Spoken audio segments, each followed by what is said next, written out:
So I'll hear people say, if you believe it, then you can achieve it. And the problem with that is they're leaving out the most important part of the equation. And that part is work, action, actually doing something.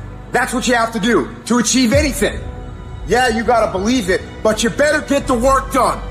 And most people will not be successful. They will not reach whatever they wrote, because when there's not anything emotionally attached to it, they're gonna quit and give up.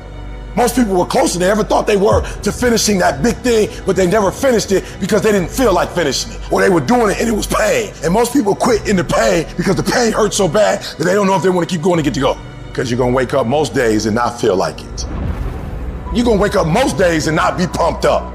You're gonna wake up most days and not feel like doing it. But when you can get to a point that you do it anyway, then there's no way you won't reach any of your goals. There's things that you know you're supposed to do as a human being. Things that you know are going to improve your life. Do those things. There's things that you know are going to make you a worse person and make your life worse. Don't do those things.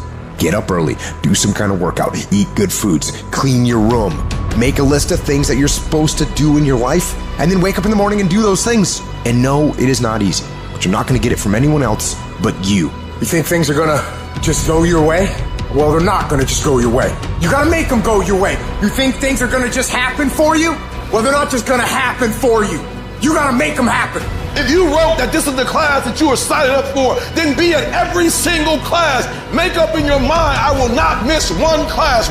Every engagement I do, I don't care what event it is. When I show up, I'm bringing you the best version of Eric Thomas. No excuses. Because I'm pissed off for greatness.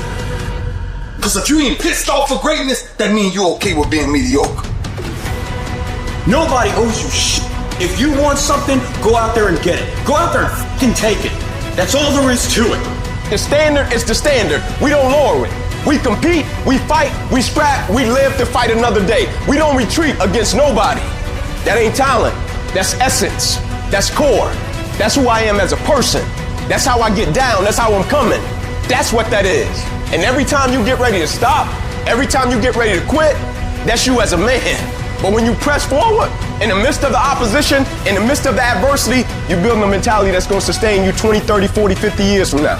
As we begin to focus on developing ourselves, as we begin to elevate ourselves and not to follow the crowd, activating the thinker in us and disciplining and putting on hold the emotional part of ourselves. It's not easy, but through practice and practice and practice, practice makes improvement. You can always better your best. You can always go beyond anything that you have ever done. And so all you're looking for are new breakthroughs through practice and practice. You'll get better and better.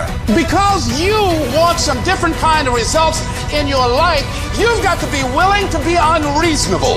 If you want unreasonable results in your life, you've got to be willing to be unreasonable. Part of being unreasonable, you don't judge according to appearances. Part of being unreasonable, you can see it because you believe it. That's part of being unreasonable. Part of being unreasonable, you must have the faith to call forth those things that be not as though they were.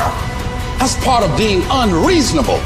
You gotta get up earlier. You gotta stay up later. You gotta execute, and you gotta go from 70 to 120. It isn't in a war. It isn't in a battle. It isn't in a melee of fire and destruction that most of us succumb to weakness. We are taken apart slowly, convinced to take an easier path, enticed by comfort. Most of us aren't defeated in one decisive battle. We are defeated one tiny, seemingly insignificant surrender at a time that chips away at who we should really be. It isn't that you wake up one day and decide, that's it, I'm going to be weak. No, it is a slow, incremental process. It chips away at our will. It chips away at our discipline. We sleep in a little later. We miss a workout, then another. We start to eat what we shouldn't eat and drink what we shouldn't drink. And without realizing it, one day you wake up and you've become something that you never would have allowed.